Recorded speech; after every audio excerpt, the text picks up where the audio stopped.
Okay, good afternoon, everybody. Hopefully you've enjoyed the conference so far. Thanks for joining this session. So today's session, as you know, is all about coach mentoring.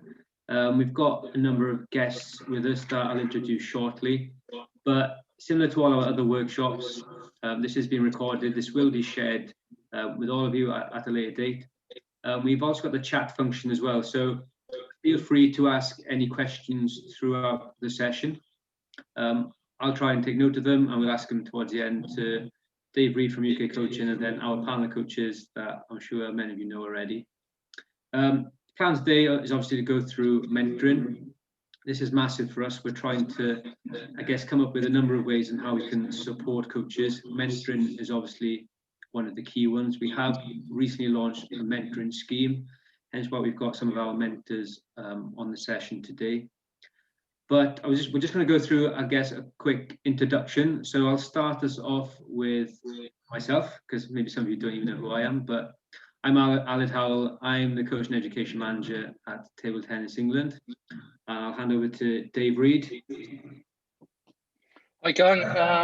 My name's Dave. I work at UK Coaching. I'm Partnership Development Manager with UK Coaching and look after table tennis. Got a background in mentoring through England Rugby. I spent 15 years working with England Rugby as a mentor and working with various different coaching awards and international teams. So looking forward to delivering this to you today. Hopefully you'll get something out of it and it blows your mind and you want to become the world's best mentor. Perfect. Thank you. And Paul? Yeah, my name's Paul Whiting. I'm a coach, full-time coach in Plymouth. My experience with mentoring is one as being a mentee when I was doing my UKCC level 4, but also acting as a mentor in the club with some we've had a couple of apprentices working in our club, working with those and other coaches going through their UKCC qualifications. Perfect. Thank you. And Gordon? Yeah, it's Gordon Fern. I've got my own business, do table tennis and multi-skills. My experience with mentoring, really, I mentored on the Nottinghamshire Talented Coaches Programme for a lot of coaches in different sports.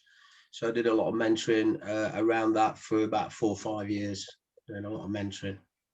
Perfect, thank you. And finally, Nat. Hi, I'm Natalie Green. I currently work at Grantham College Table Tennis Academy.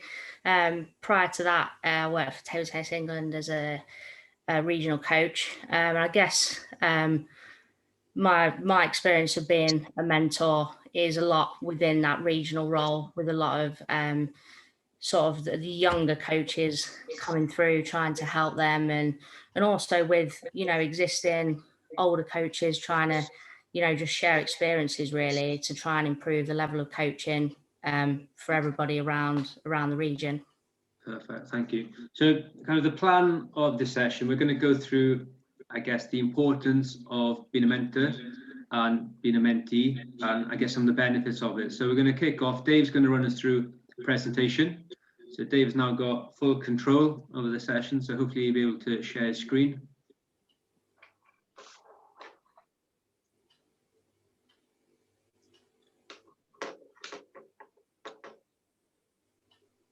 So hopefully you can all see the screen now, and then it's over to Dave. Okay, everyone. Thanks for having me today, and thanks to Aled for inviting me. So what I wanted to touch on today, I mean, there's many different things you could have talked about in terms of mentoring, but what I wanted to focus on was really the relationship, so the mentor-mentee relationship. So hopefully you've all had experiences of being coached, which I think is very, very similar to that mentor-mentee relationship as well. And you'll have all enjoyed that experience. What I want to try and take you into now is what that mentor-mentee relationship can look like and the makeup of that. So, oops, sorry, my fault. So basically the outcomes, and you'll have noticed I've picked up some nice table tennis images. Basically discover what a good relationship looks like, understand the key elements of that relationship, and what you want to get out of it, what also the mentee wants to get out of it, or if you're being mentored, what you want to get out of it as a mentee. Understand the benefits mentoring can bring to your coaching. One of the most important things that I found when I started mentoring was how it give you that different slant on your own coaching and a different outlook. It helped me be a lot more reflective.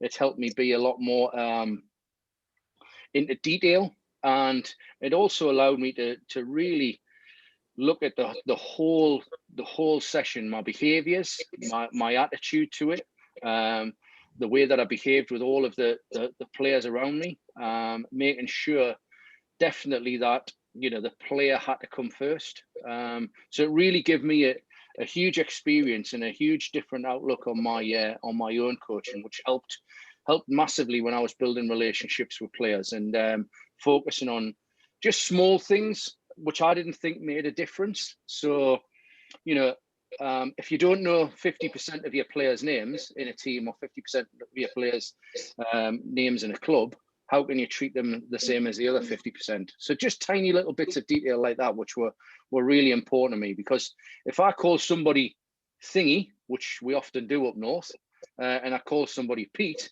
you know, I think Thingy is going to get a little bit ticked off as to why I don't know Thingy's name, but I know Pete's name. So hopefully you'll understand that. It's a little bit Geordie, but I'm sure we can explain the benefits a little bit further along. So just for a few minutes, I would like you just to think about what makes a good relationship, friendship. So what you think makes a good relationship and a good friendship. And you know, just have a couple of minutes to think about it. And then I'm really keen that we have a discussion around this. You can use the chat box if you want. If you feel that it's important to use a chat box, if you don't want to use your mic, or, you know, just feel free just to open up your mic and have a chat. But I would like some communication myself. Hold on, here we go. Just Aled, for some reason I'm not able to see the chat. Yeah, I'll keep an eye on the chat. So we've had Dave Anderson come in first with trust and honesty. Yeah. Rick Gonzalez, communication. Yeah. I'm not sure if one of the mentors want to chip in with some of their thoughts.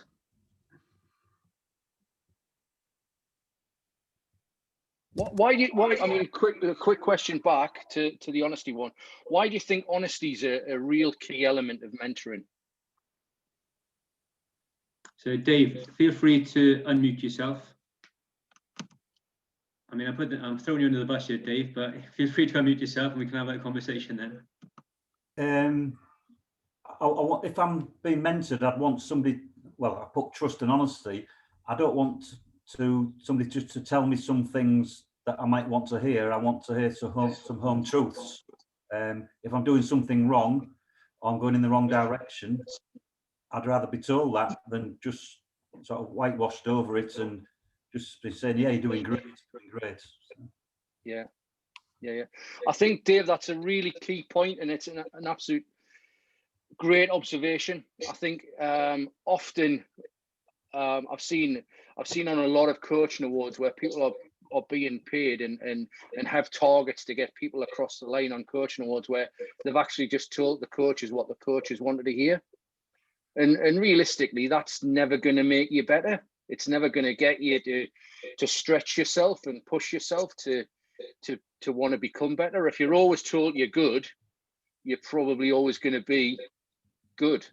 If you're told that you've got 2 or 3 things that you want to work on, personally, I think that's great, because I always want to get better as a coach, as a mentor, as a person. I always want to get better, and that's really important. So thanks for sharing that. That's really, really, really good. Anything else, Aled, in the chat? Yeah, so Kim has put in common goals and thoughts, respect, truthfulness, fun and support. Yeah. And then Eddie Roof's put in being approachable. And we've got a good listener as well then. Yeah. Not being judgmental. Can I ask the person that put fun in there why they think it should be fun? So Kim, if you want to unmute yourself, feel free to unmute yourself and join in. Yeah, laughter gives a great release to a lot of stress and pressure. And if things are fun and enjoyable, people want to join in and be part of your party, if you like. Yeah. Good. Well, that's why I'm a little bit worried, because I'm hoping people are going to join in a little bit more with my presentation, because I'm going to try and make it a little bit more fun. Okay, so that's the mentor coming out in me. I've got some feedback now. I need to make it a little bit more fun. So no, but that's really crucial. I think fun is important, and you know, it's like a good. Again, I'm going to go back to coaching quite a lot. It's like a really good coaching session. If your coaching sessions are loads of fun, people are going to come back time and time again. If you're fun around people, and if you really enjoy meeting people and being people as a mentor, they're going to want more and more of your time. And that's not a bad thing. That's really, really complimentary to you. And if you get it right, and if you can build fun in everything you do, it's hugely important. Anything else, Aled? No, that was it. So being approachable. Yeah. Approachable is massive, yes. Not being judgmental, being a good listener. Yeah. One thing I'll say that sort of complements all of this, and it's something that I picked up very, very early on in my my findings as a mentor. Sometimes people ring you up and they'll ask you questions, and you'll look at the phone and you'll think, oh, I've only got 5 minutes here. I've got other stuff to be doing. When you're mentoring them, and I certainly think it comes back to coaching. If you haven't got time to speak to that person and give that person the time that they want at that particular time, don't be afraid to say, can you just come back to me in 20 minutes? Can you come back to me tomorrow? Can you come back to me? And say, look, I've got an hour, I've got 2 hours tomorrow. I can give you all of the time you want tomorrow, but at the minute, I wouldn't do you justice and just answering a 5-minute telephone call or a snappy email. Always make sure you've got time. And that was one of the key things that I learned very, very early on as a mentor. And it helped develop the relationship like incredibly, quickly, to say, well, actually, this person has actually got time for me. He's not just going to give me 5 minutes of his time as to put me off. It was a really important thing. So just moving on, thanks very much for participating in that. I've got a little video now.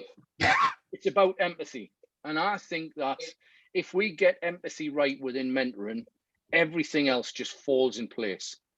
If we learn about empathy, if we learn about what we want from the relationship, the mentor-mentee relationship, what the mentee wants from the relationship, if we can build empathy, I think everything else falls in place. The contract, the agreement, whatever you want to call it, I think just falls into place. So I'm just going to show you this.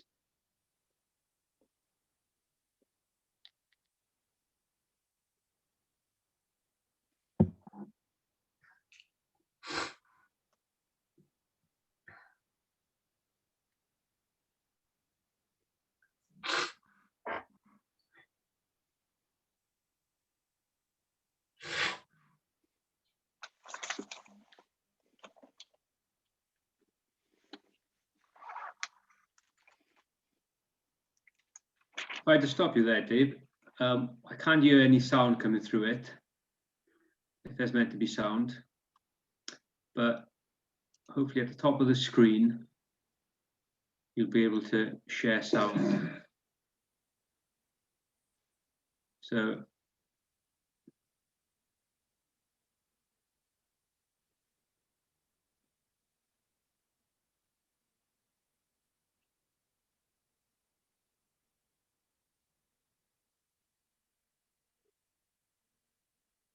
got subtitles.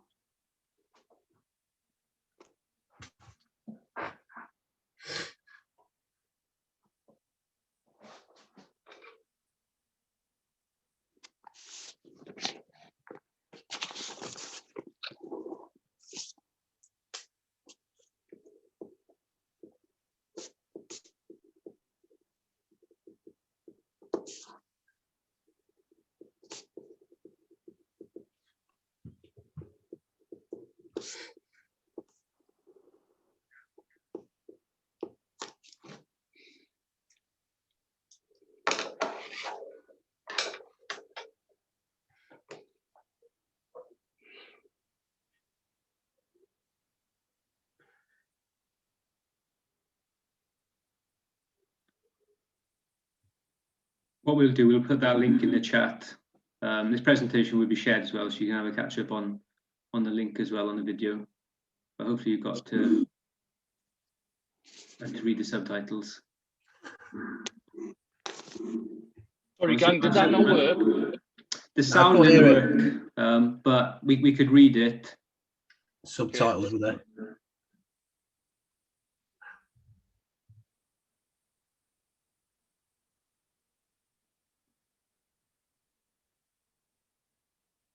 Okay, so just a few messages from the video. What did you gain from the video? What messages did you gain from the video?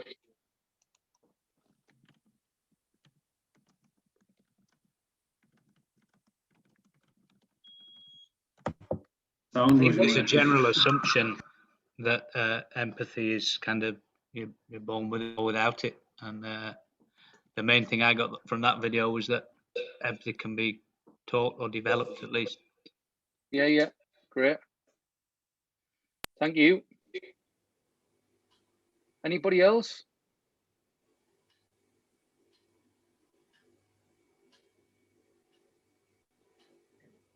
I think one of the key things that I gained from watching that video the first time was, how important it is to listen. There's a lot of emphasis on listening and paying attention, giving your time and listening to other people. Did anybody else get that? Yeah, I think from my perspective, Dave, when I had a mentor, it was really important that I could use him as a sounding board. Yeah. So someone just to listen to maybe sometimes the problems I was having with my coaching, Yeah. Did that, going to that point, what if you don't mind me asking, what did that sometimes look like? Was it just after a coaching session? Was it just after or was it a phone call on the way home from a session? Or no, he used to actually come to my sessions as well, and I would deliver the session while he was there. Yeah. And the feedback that that I got from him post straight after the session was sometimes quite useful. Yeah. Obviously, that's not possible in all situations, but it was really useful. No, I think that's good. I mean, one thought that I've certainly picked up on with a few people is not everybody wants instant feedback. Some people want to wait a day or wait until they've had a chance to reflect. And again, that comes down to building that relationship and understanding how other people want to receive feedback and how other people want to receive that information. I know I'm always massively excited when I'm coaching, and if anybody's watching me and anybody's wants to ask me any questions, I'm all over it straight afterwards. I really want to empty it. Because I'm such an excitable coach, and I get a buzz from talking about coaching. So I could probably do it anytime, but I do understand that some people have got to go away, reflect, sit down, put their own thoughts together, and then have a conversation afterwards. And that might be a day, it might be 2 days, it might be a few hours afterwards. Has anybody found what has everybody else found about that sort of situation? Can you take instant feedback? Do you need to wait? Do you need to reflect?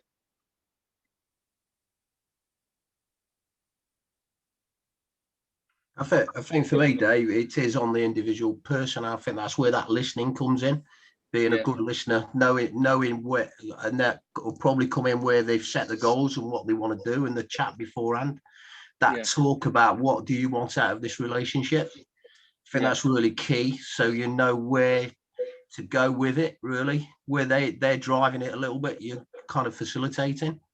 So to be a good listener, it's no good then just sort of jumping in when you don't need to and they're not ready for it. So it's, for me, it's that sort of understanding by proper listening, because I don't think that's a really hard skill. It's not an easy skill to listen properly. Yeah. I mean, I've had a couple of situations where I've sat down and been desperate to give a coach some really good feedback because I've seen some absolutely awesome stuff.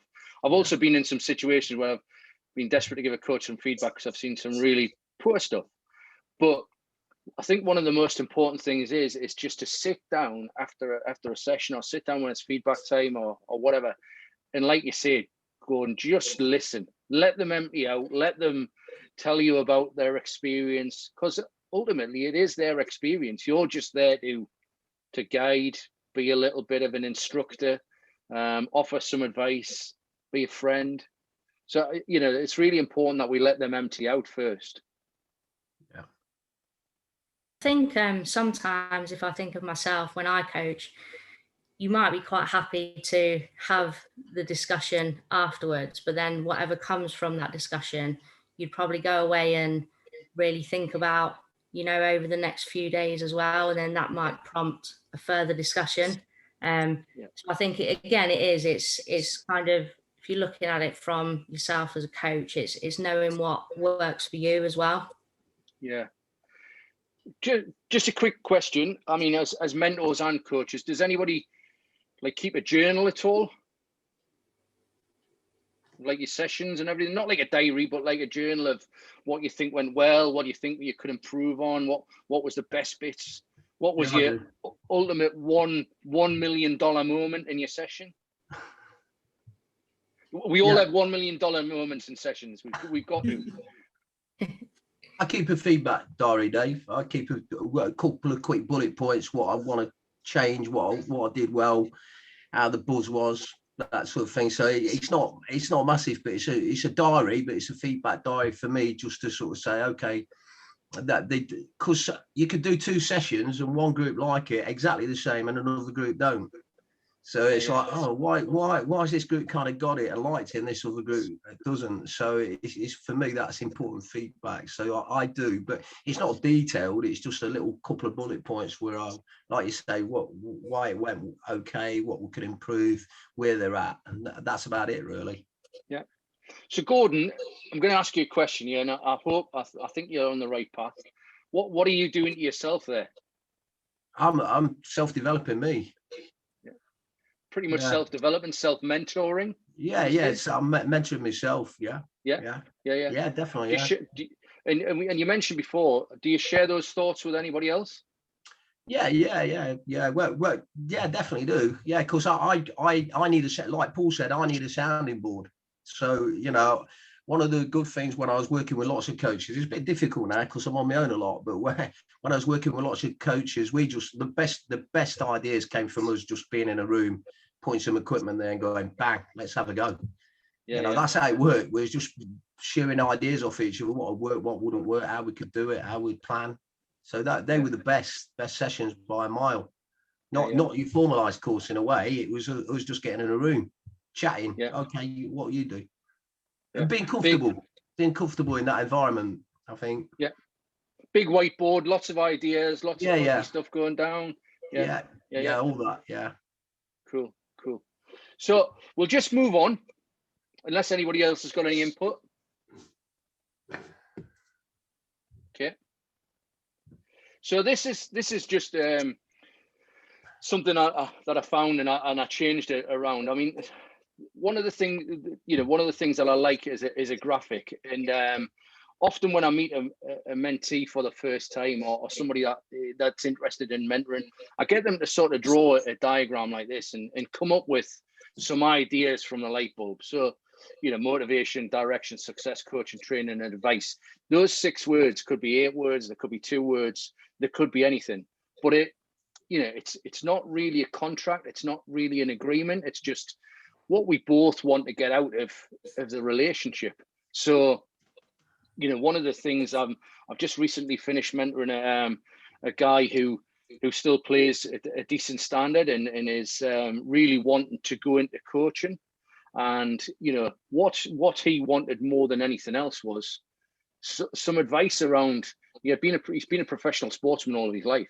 He wanted some advice about the real world and what it's actually like to have between us guys, what it's like to have a proper job, you know, because this guy goes to work all day and does the ultimate. He plays sport and gets paid for it, but he didn't really have any idea of what the outside world would look like. So one of the things that I said to him, I said, well, why don't we get you a little part-time coaching role, working in a university or working in a club? And, you know, that was the light bulb moment for him, because he got to see, you know, that not all professional sport looks, well, not all sport looks like the professional world. You know, probably like in your world, there's committees and clubs that drive change, that want to drive change. There's committees and clubs that make decisions. You know, he's basically just told what to do every day. So the advice thing to him was really, really important. Now, I've also worked with a number of coaches and a number of people where they didn't have much self-belief. So motivation was one of the things that they really wanted to get out of the relationship, how to motivate them. And, you know, the use of technology is great. You can set up a little WhatsApp group and you can send them a motivational thought, a motivational clip, anything like that. And you know, it had a really powerful impact on this person, because I would send them a couple every, like we would do a session, and a couple of hours beforehand I would send them a clip, or the day before I would send them a clip, and the first thing he would talk about was the clip, and he'd be really motivated to then go on and do the session. So just as a small way of getting, you know, people do it in different ways. People want a formal contract. People want things written down that you're going to do this for me. You're going to do that for me. I'm going to give you this. I'm going to give you that. I always start with a little diagram like this. What do you want to get out of it? I'm your mentor. You're my mentee. You know, we're going to have to spend some time together if we're going to get this right. And, you know, what do you want the next 6 months to look like? What 3, what 2 things do you want to get out of it? And you can always draw back to this, and it might actually change over time. Any questions on that? Would anybody see that as a good way of starting up a relationship? I think one of the main things for me, Dave, when I was similar to Nat, I was a regional coach for Table Tennis England, and obviously we were full-time coaching, but it was really understanding the constraints of the mentee with time. You know, most of the coaches that we work with had full-time jobs, they had families, and all the pressures that bring with it. So understanding that in the role when you're mentoring them is really important, that they haven't got all day to sit down and plan a session and, you know, deliver a session and then look at the session afterwards. They're trying to fit everything in together. So for me, the big thing was understanding the constraints of each individual I was working with. Yeah. Have you got an example? I mean, I worked with a guy who worked a lot of shifts and was on different shifts and things like that. And he eventually sent me a shift pattern, because I was ringing him at 10 o'clock in the morning, thinking he'd be off work, but he was off work, but he was in bed, you know, because he had been on night shift the night before. So I wasn't being particularly nice to him. He was probably in the second hour of his deepest sleep. You know, have you got any examples? No, it's just that the coaches that I worked with, it was probably more that they would contact me when they were ready for the feedback, rather than me pushing them when maybe they had other important things to do. Yeah. So the way we worked the relationship was they would contact me when they wanted that sort of help or a discussion. Yeah. So I mean, straight away, you're probably a little bit like me. I felt so guilty ringing him up at 10 o'clock in the morning when he was having his sleep. You know what I mean? And I was like, right, well, we're gonna have to come to a better agreement here. I need to know when's the best time to contact you. And across came this Excel spreadsheet of these 12-hour shifts that he did over the 6 months, and I was like, wow, you know, this guy actually does have a full-time job, and he's trying to get himself through a level 3 qualification. He's got quite a bit on. So, you know, a bit of trust and a bit of empathy with me to make sure that I wasn't going to wake him up at 10 o'clock in the morning, and we're going to be fine. So, I mean, I'll leave that thought with you. It's just an idea in terms of thinking about how you would not formalize contract or anything like that, because I hate those words, but just get some, you know, negotiables down on a piece of paper, what you're going to do for that person and they're going to do for you. I just think it gives you an opportunity to create so much good feeling between both of you in a good relationship. So showing that empathy again.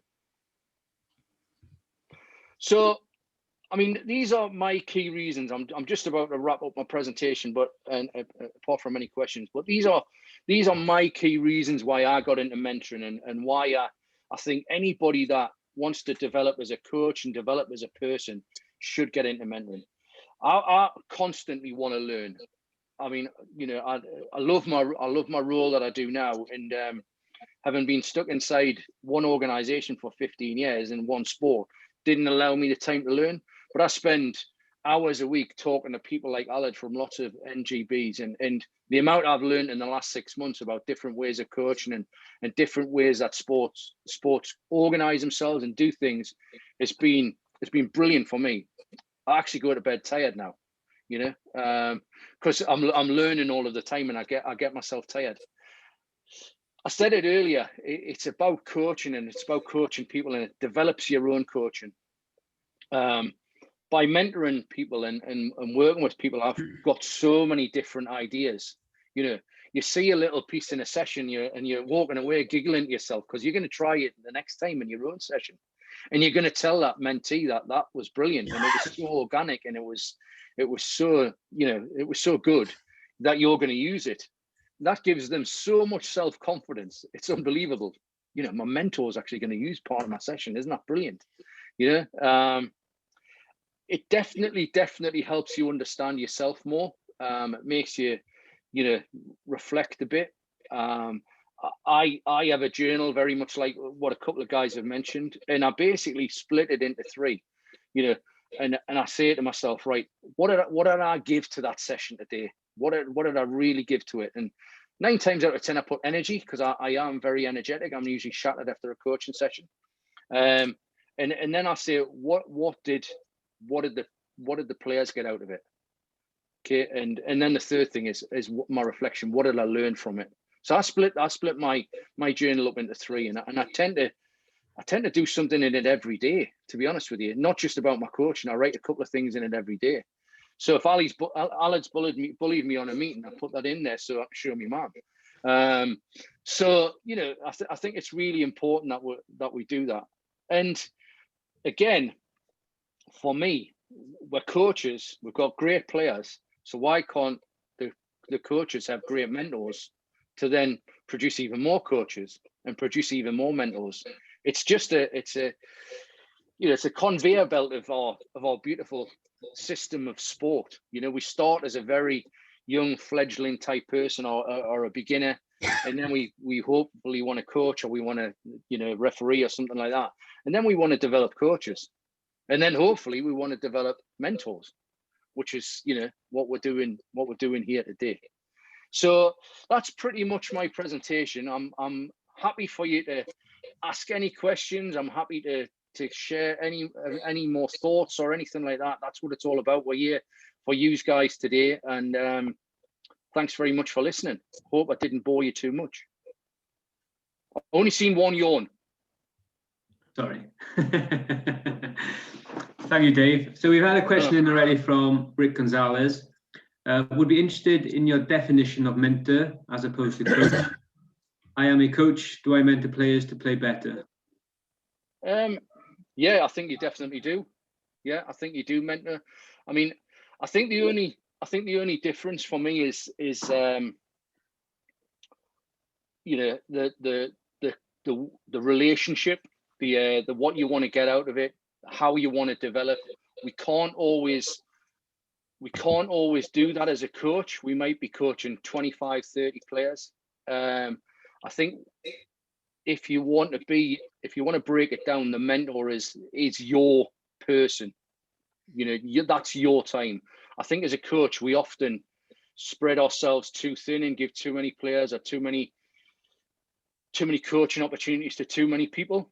As a mentor, we have to, as I said earlier, we've got to be able to say, right, these 6 hours a week are your 6 hours of 6 hours. These 6 hours a month are your 6 hours. I think that's the difference. It's just the time. I think as a mentor, you're always going to be a coach. And as a coach, you're always going to be a mentor, because ultimately, why do we coach? We want people to get better. Why do we mentor? We want people to develop. It's very, very similar. Yeah. And that's spot on. This is kind of why the reason, based pretty much why we put this workshop on, is obviously we want better coaches, and how we do that is either by coaches being mentored or those coaches mentoring their mentees from their clubs. So passing on that knowledge down that chain. I guess following on from that then, I'd be keen to get the thoughts of Paul, Gordon and Nat. What benefits have you found from one, being mentored, and then what benefits do you see as a mentee? So if I start with Paul first, because he's at the top. Yeah, well, as I said, Alan, it was great for me to have a sounding board. So when at the moment I work on my own constantly, so being able to speak to someone and work with someone else who's working in the same sort of area was really important. The actual mentor that I had was from a different sport, and that was quite refreshing as well. That he came in with not any preconceived ideas of what a table tennis session should look like, but he was more looking at whether learning was taking place, those sort of things. So that for me, even having a mentor from a different sport was quite beneficial. And when I was actually working as a mentor, I probably picked up as many good ideas from the people I was helping as I was giving to them. You know, it was a sharing of knowledge and a sharing of ideas when we were running sessions. So in both instances, when I was being mentored and when I was actually a mentee, I learned just as much from both relationships. Yeah. So as a mentor at the club, Jewel of Plymouth. Yeah. What benefits have you seen at the club then when you're mentoring maybe other coaches at the club? Yeah, well, we've had coaches go through various stages of their UKCC level 1, 2 and 3. We've also had 2 apprentices as well that have come to the club, and I've mentored those as table tennis coaches, and they've gone on to full-time employment now, not necessarily in table tennis, but it's given them the skills that they've used in table tennis to go on and get full-time jobs. But also we have when you're working with people and when you're working from the same club, we have a common ethos of how we want to develop players and how we want the club to move forward. So it's been useful in that scenario as well. Perfect. And Nat, have you seen anything similar then at Grantham? Yeah, I think at Grantham, obviously, you know, we work a lot with 16 plus in the age group, and a lot of the players come obviously with the sole aim of improving their table tennis. But then throughout their time with us, you know, they're looking at what the next step is, whether that's university or apprenticeships and so on. So a lot of them will go through their UKCC level 1 when they're with us. And obviously with that, they'll often come, you know, to myself or, you know, the other coaches for advice really. And in different situations, what would you do here? And, you know, they'll sometimes run some sessions with us we've got some partners in some local schools. So we'll let them sometimes lead the sessions and give them feedback and, you know, just the whole situation really that, you know, we've spoken about today. And I think it's really good because, you know, it's developing the next level of coaches, isn't it? Not everybody that plays is going to, you know, become the world's best player, but, you know, they might find that they've got like a real passion for coaching. So then they stay in the sport doing that, and then they can then pass on their knowledge as well. Yeah. So I know you completed your level 4. How did you find it being a mentee through level 4? Yeah, I think similar to Paul really. Obviously the mentor within that role wasn't from table tennis, and you know, to start with, you might think, oh, how are they going to be able to come and help me? But I think, like Paul said, it's actually really refreshing and not necessarily looking at what you're delivering in from a table tennis point of view, but looking at the whole aspect of the session and your communication and how you're interacting with the players that you're working with. And just some of the ideas that sort of kind of brought around into your own thoughts made the whole coaching process a lot easier. Yeah, Dave? Natalie, can I just ask you a question? What might those interactions look like? In terms of what they'd suggest? Yeah. Just things about sort of like even like planning sessions, like how would you be planning sessions? Why did you step in and give feedback at that particular point? You you know, on reflection, was that good? Or would you do it in a different way? And I think a little bit like what you said earlier, Dave, just getting to know what works well.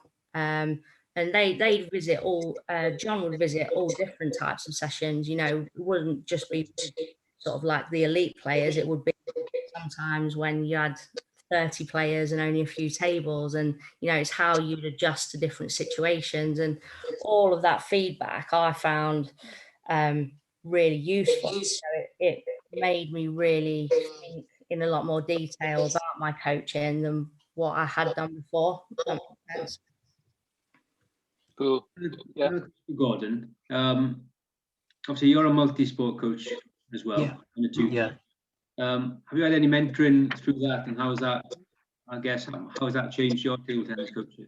Yeah, we kind of didn't really have mentors. We had line managers who were like a mentor, really. So in sort of asking you what sort of courses you wanted to do. So they were a mentor as such, but it was kind of, we had a lot of training in that area, which I found really useful. But for me, the biggest thing was making connections, like the guy just says, making connections and sharing ideas, really. So I think with the multi skills and multi sports, that's kind of helped me make a lot more connections, really, of different people to talk to. You know, different ideas, as Paul and Natalie have said, getting some ideas and how that's going to improve me as a coach. So I think there were 6 of us on the project, and I think we all kind of mentored and helped each other anyway. I think that's really how it developed and happened. But I think I'm slightly different. I mean, I remember the club that I was in, there was only me as a coach, and as a mentor, I started getting people interested in coaching, and like I say, then they went through the coaching qualifications. But they're only as good as you've done your qualification. Now, what do you do? And I think sometimes we throw people in, and they go, "Okay, we've done this, we've done a qualification," and then we throw them in deep without. But if you're not lucky enough to have a Paul or a Natalie to sort of help you out, and you might be struggling a little bit, and you're not sharing other ideas if you're only in one club. So it might, you know, how are you going to challenge that person to say, okay, let's step it somewhere else so I can learn off other people? I've been lucky because there's been a real wide range of people I've worked with, and I think those connections for me are massive. How many connections do I make? You know, and it might be I ring somebody up who I haven't seen for a year. I say, "Oh, can I just run this by you?" You know, I think that's the good key. As Dave says, it's you're building friends really for life who are part of your toolkit, really. Dave? Yeah, just a question of the coaches who are taking part, really. Do you interact with other clubs and share ideas with other clubs that are in your vicinity? Would you, for instance, send one of your coaches to another club? Would they come to one of your clubs? Do you interact like that at all? So if you put that in the chat, please, your answers, that'd be perfect. I think just following on from what Gordon said as well, and we've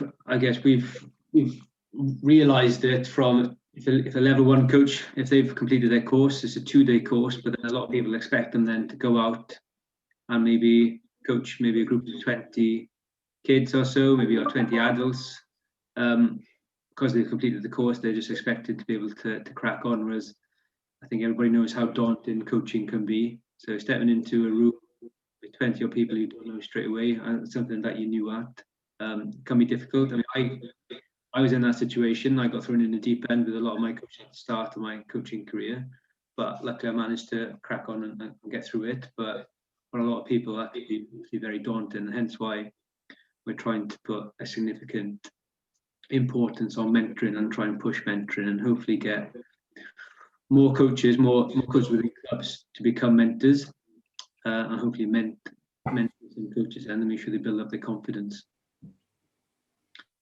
We've had one comment from Ed Roof. Yes, often badminton coaches, so not sport specific within table tennis, but externally through badminton coaches. Yeah.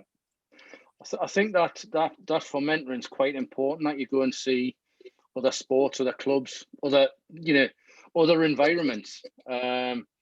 I think that's really important, that you get a feel for what else is out there. Probably a little bit more important in mentoring than coaching, just because it allows you to see so many different dimensions and so many different ways of working. And I think we touched on it before. It allows you to look at how other people learn, how other people want feedback, how other people want interactions, by going and looking at different sports and different environments. Yeah, I think still as a mentor, as a coach, as a player, it's good to go maybe outside your bubble and look at other sports, look at other coaches, look at other mentors, same as tutors, because everything evolves. And I think one of my favorite quotes I heard from one of the youth players actually was, if you try something new, you can be a step ahead of everybody else.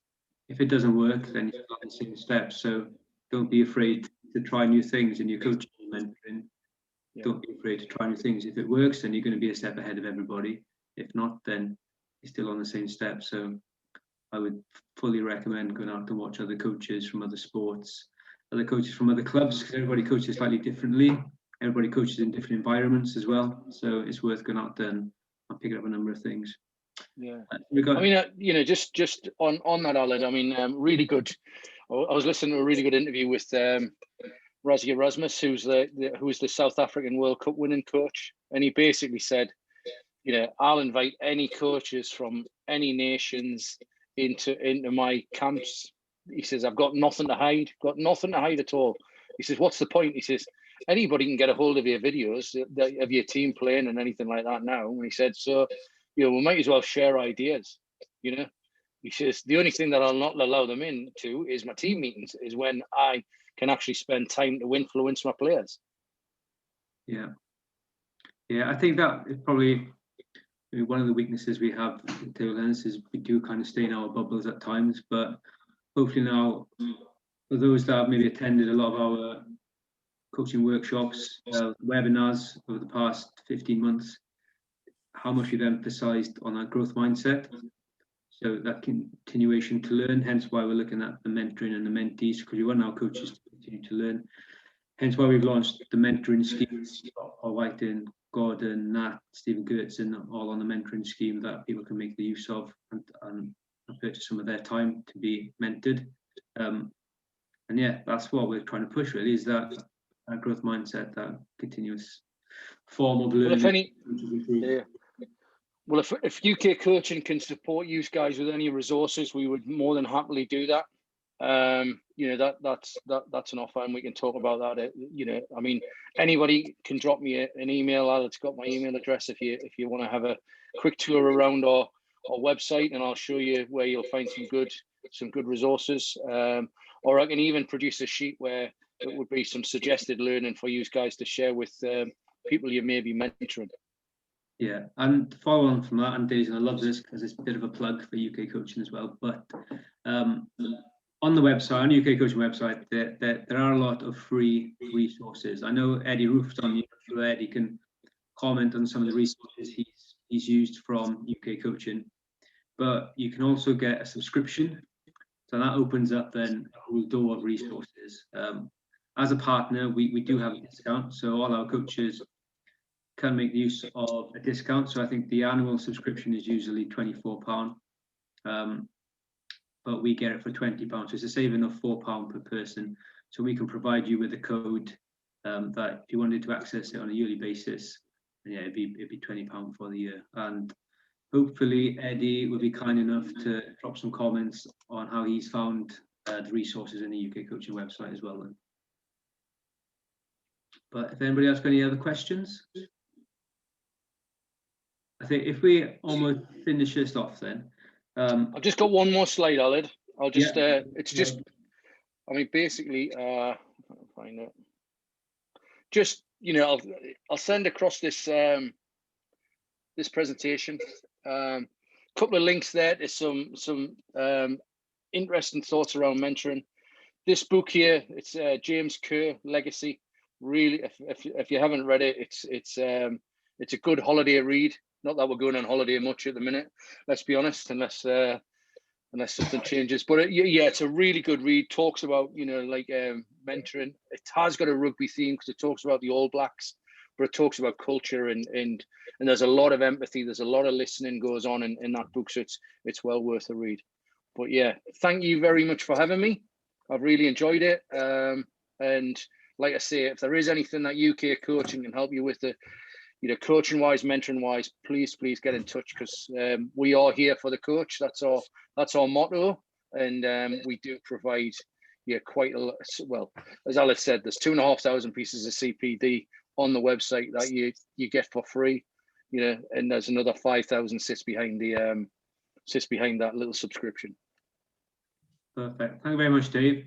So we'll end it there. If you have got any questions, feel free to email myself at coaching@tabletennis.co.uk.